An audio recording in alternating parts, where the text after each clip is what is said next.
प्रधानमंत्री आज तीसरे अमेरिका भारत सामरिक साझेदारी फोरम के शिखर सम्मेलन को करेंगे संबोधित।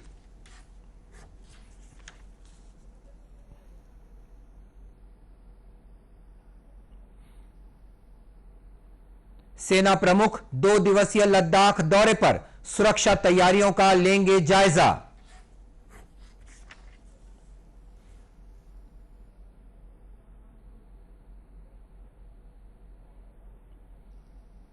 छत्तीसगढ़ जीएसटी राजस्व संग्रहण में 6% की बढ़ोतरी के साथ देश में चौथा अग्रणी राज्य बना।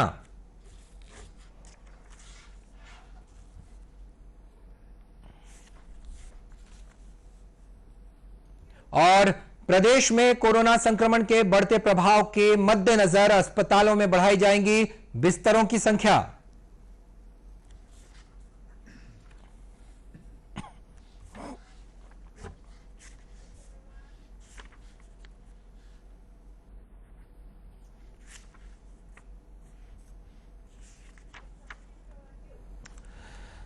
नमस्कार, आप देख रहे हैं दूरदर्शन समाचार। मैं हूं मनीष अहलूवालिया और अब समाचार विस्तार से।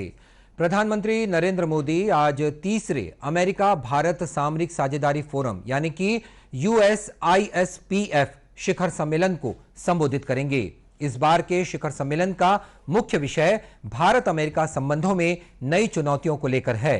सम्मेलन में व्यापार निवेश, ऊर्जा के क्षेत्र में नीतिगत संबंध, स्वास्थ्य के क्षेत्र में तकनीकी और वित्त के क्षेत्र में सहयोग पर और विश्व की सप्लाई चेन प्रणाली में भारत की स्थिति पर विशेष जोर दिया जा रहा है।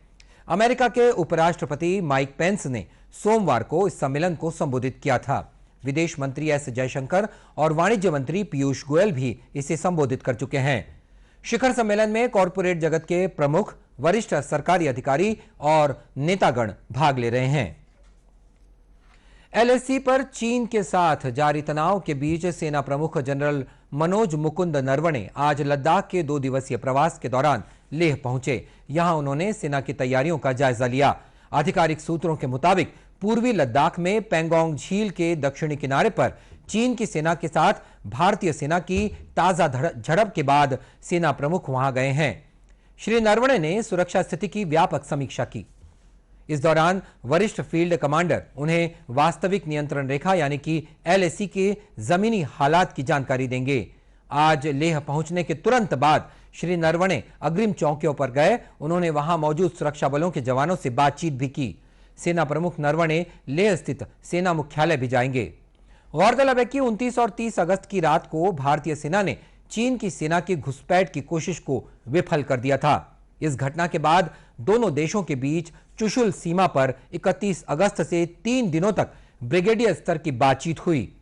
इस मुद्दे का समाधान कर पूर्वी लद्दाख क्षेत्र में शांति बहाली करने का प्रयास जारी है। इन प्रयासों के बीच भारतीय सेना ने पेंगोंग झील के दक्षिणी किनारे पर स्थित 3 रणनीतिक चोटियों पर अपनी उपस्थिति बढ़ा दी है। वहीं एहतियात के तौर पर LAC के भारतीय हिस्से में पेंगोंग झील के उत्तरी तट पर सैनिकों की तैनाती में कुछ फेरबदल भी किए गए हैं। इस घटना के मद्देनजर जनरल नरवणे का यह दौरा काफी महत्वपूर्ण माना जा रहा है। और प्रदेश की खबरों में, प्रदेश GST संकलन में 6% की बढ़ोतरी के साथ ही देश के GST राजस्व संग्रहण में अग्रणी राज्यों की सूची में शामिल हो गया है।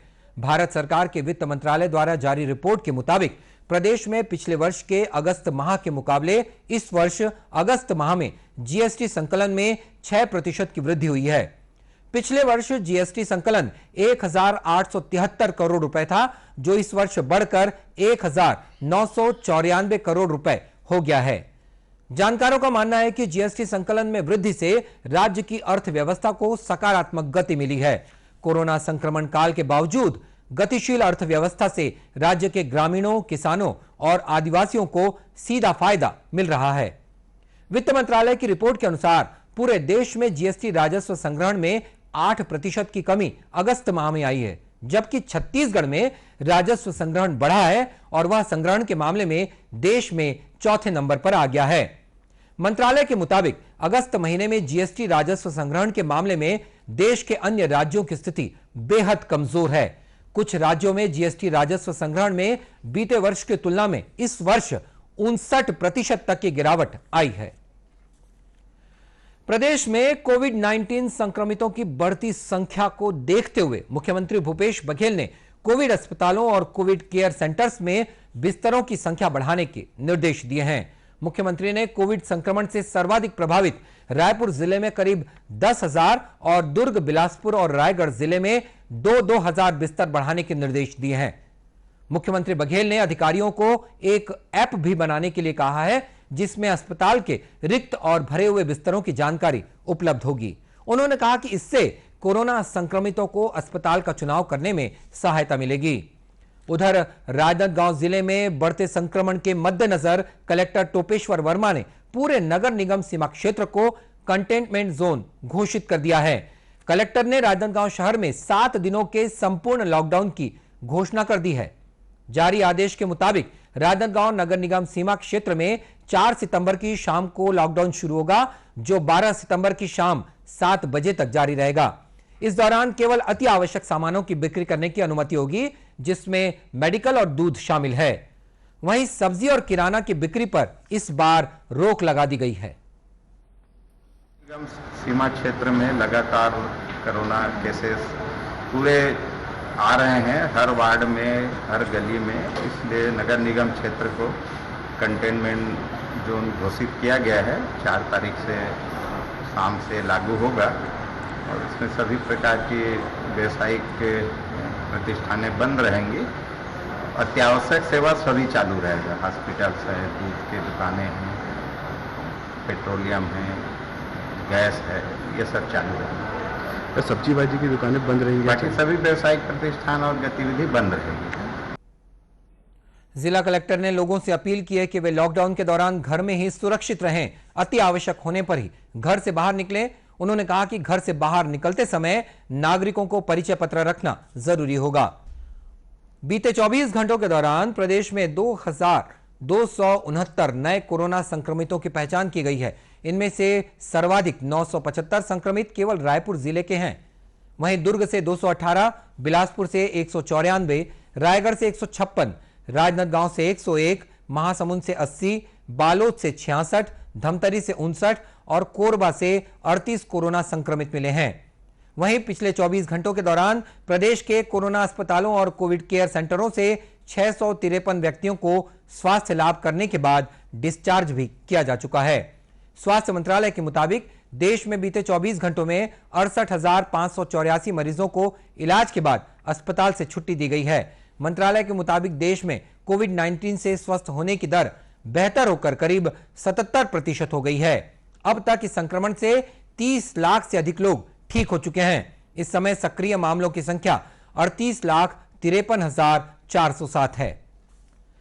प्रदेश के राजस्व और आपदा प्रबंधन मंत्री जयसिंह अग्रवाल ने कोरबा जिले में यातायात को सुगम बनाने और जिले के सौंदर्यीकरण के लिए वहां स्थापित उद्योगों को आगे आने के लिए कहा है। श्री अग्रवाल ने कोरबा में जिले के औद्योगिक प्रतिष्ठानों के प्रतिनिधियों से बैठक के दौरान ये बात कही। उन्होंने बैठक में औद्योगिक प्रतिष्ठानों के शहर के विकास में भागीदारी सुनिश्चित करने पर भी जोर दिया है। प्रदेश के सभी सरकारी स्कूलों में विद्यार्थियों को निःशुल्क प्रवेश देने के निर्देश संचालक लोक शिक्षण ने जारी किए हैं। संचालक ने सभी संयुक्त संचालकों और जिला शिक्षा अधिकारियों को अपने अपने संभाग और जिले के तहत सरकारी स्कूलों में विद्यार्थियों के निःशुल्क प्रवेश की व्यवस्था सुनिश्चित करने को कहा है। जारी निर्देश में कहा गया है कि कुछ जिलों से शिकायतें मिली हैं कि सरकारी स्कूलों में प्रवेश के लिए विद्यार्थियों से स्थानीय निधियों जैसे AF, PBF, scout, red cross और शाला विकास आदि शुल्क लिए जा रहे हैं।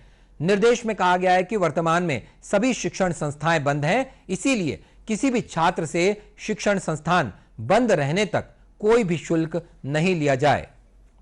उधर अनलॉक की प्रक्रिया के तहत रेलवे ने कल से लोकल ट्रेनों के संचालन का निर्णय लिया है। दक्षिण पूर्व मध्य रेलवे ने कल से 6 लोकल ट्रेनें चलाने का फैसला किया है।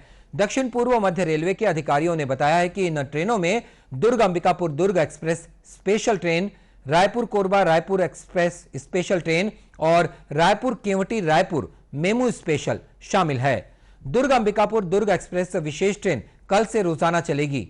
ये ट्रेन दुर्ग से 29 और अंबिकापुर से 30 सितंबर तक चलेगी। Raipur Korba Raipur express special train का परिचालन सप्ताह में प्रत्येक बुधवार, गुरुवार, शुक्रवार और शनिवार को 4 से 29 सितंबर तक होगा। तो कोरबा से यह ट्रेन 5 से 30 सितंबर तक चलेगी। वहीं Raipur Keoti Raipur MEMU special train का परिचालन 4 से 29 सितंबर तक और Kewti Raipur MEMU special train का परिचालन 5 से 30 सितंबर तक होगा। गौरतलब है कि कोरोना संक्रमण के मद्देनजर रेलों का परिचालन प्रभावित हुआ था। बीते दिनों मालगाड़ियों का परिचालन शुरू किया गया है। वहीं Raipur Keoti Raipur MEMU special train का परिचालन 4 से 29 सितंबर तक और Kewti Raipur MEMU special train का परिचालन 5 से 30 सितंबर तक होगा। रेलवे की पार्सल सेवा भी बेहतर प्रदर्शन कर रही है। अब लोकल ट्रेनें शुरू होने से यात्री सुविधाओं में इजाफा होगा। यात्रा के दौरान शासन के निर्देशानुसार कोविड-19 संक्रमण से बचने सभी एहतियाती कदम रेलवे द्वारा उठाए जाएंगे। कोरिया जिले के रिहायशी इलाकों में एक बार फिर हाथी नजर आ रहे हैं। हमारे संवाददाता से मिली जानकारी के मुताबिक जिले के भरतपुर विकासखंड में बीते 3 दिनों से हाथियों का एक दल घूम रहा है। वहीं मनेन्द्रगढ़ विकासखंड के पसौरी और सोको बहरा क्षेत्र में भी हाथियों का दल देखा गया है। ग्रामीणों की सूचना पर वन विभाग और पुलिस का अमला प्रभावित क्षेत्रों में पहुंच गया है। वहीं ग्रामीणों को हाथियों से दूर रहने की हिदायत भी दी गई है। क्षेत्र में हाथियों के आने की सूचना मिलने पर सरगुजा विकास प्राधिकरण के उपाध्यक्ष और स्थानीय विधायक गुलाब कमरों ने क्षेत्र का मुआयना किया और ग्रामीणों से चर्चा भी की। श्री कमरों ने बताया कि उन्होंने पंचायत सचिव को जंगल के पास रहने वाले परिवारों को बस्ती के अंदर विस्थापित करने के निर्देश दिए हैं।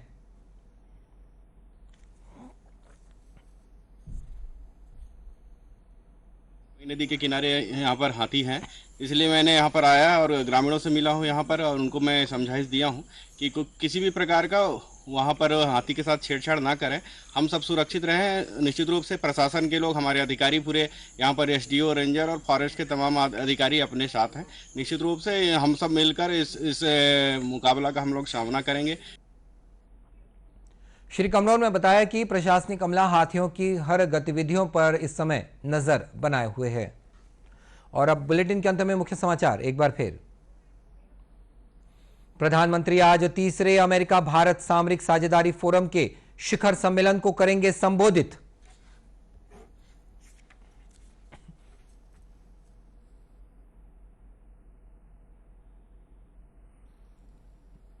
सेना प्रमुख 2 दिवसीय लद्दाख दौरे पर सुरक्षा तैयारियों का लेंगे जायजा।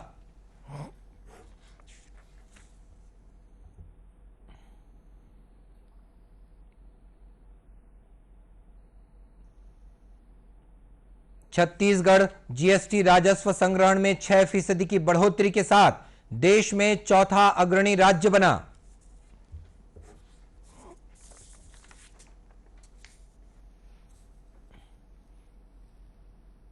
और प्रदेश में कोरोना संक्रमण के बढ़ते प्रभाव के मद्देनजर अस्पतालों में बढ़ाई जाएंगी बिस्तरों की संख्या। और इसी के साथ ये समाचार बुलेटिन समाप्त हुआ। नमस्कार।